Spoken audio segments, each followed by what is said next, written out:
उत्तर प्रदेश विधानसभा चुनाव नजदीक है और इस पर नए नए घोषणाएं कर रहे हैं योगी आदित्यनाथ। योगी आदित्यनाथ ने अभी हाल ही में 2 बच्चों की नीति के बारे में बात की है और ये ड्राफ्ट भी तैयार हो गया है। इस पर लोगों की राय भी मांगी जा रही है। इसी को लेकर के रवीश कुमार ने प्राइम टाइम में कहा है कि महिलाओं, दलितों और गरीबों पर अत्याचार है योगी की दो बच्चों की नीति।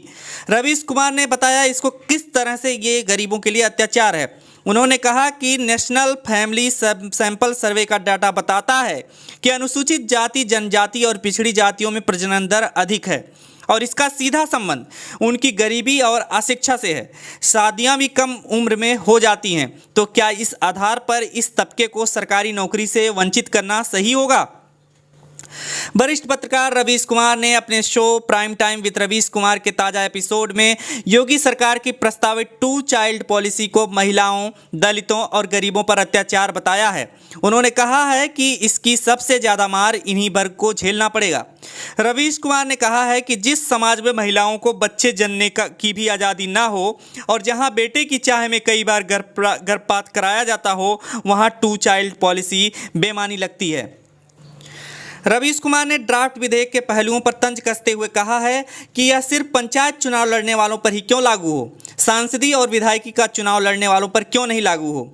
वरिष्ठ पत्रकार ने कहा कि यूपी सरकार कानून में इतना लिख दे कि जिनके 2 से अधिक बच्चे होंगे वे नए कानून लागू होने के बाद चुनाव नहीं लड़ सकेंगे, तो फिर देखिए क्या होता है। सिर्फ इतना लिख देने भर से चौक चौराहों की, पान की गुमटियों पर जितने लोग आबादी को लेकर बहस कर रहे होंगे, बहस छोड़ भाग खड़े होंगे। यही नहीं, उनके विधायक जी भी कानून के इन समर्थकों को अपने बोलेरों से नीचे उतार देंगे।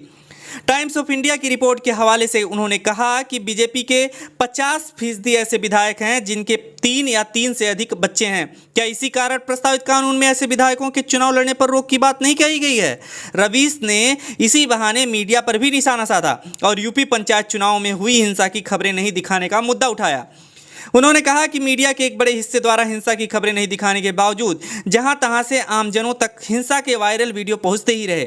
उन्होंने बताया कि लखीमपुर खीरी में जहां पुलिस ने महिला की साड़ी खींची थी, वहीं इटावा में पुलिस के अधिकारी शिकायत कर रहे थे कि बीजेपी के समर्थकों ने उन्हें थप्पड़ मारे और बम लेकर के आए थे।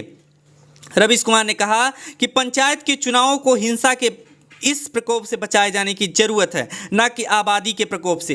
ऐसे लोगों के पंचायत चुनाव लड़ने पर रोक होनी चाहिए थी जो हिंसा फैलाते हैं। रवीश ने कहा कि ऐसे लोग जनसंख्या विस्फोटक नहीं बल्कि कानून व्यवस्था का विस्फोट कर रहे हैं, जिससे संवैधानिक मर्यादा धुआं हो चुकी है।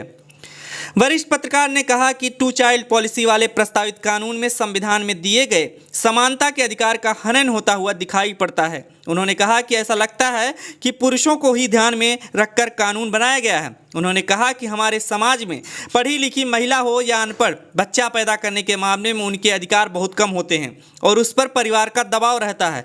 ऐसे में उन्हें इसकी सज़ा नहीं दी जानी चाहिए।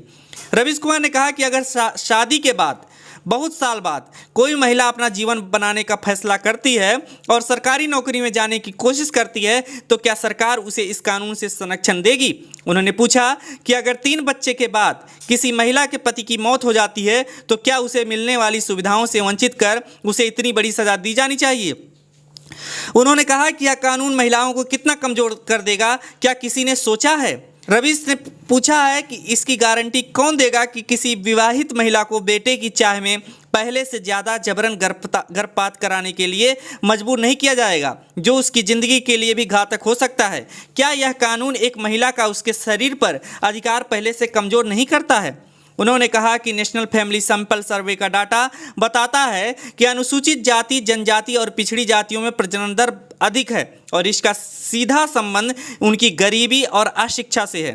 शादियां भी कम उम्र में हो जाती हैं, तो क्या इस आधार पर इस तबके को सरकारी नौकरी से वंचित करना सही होगा?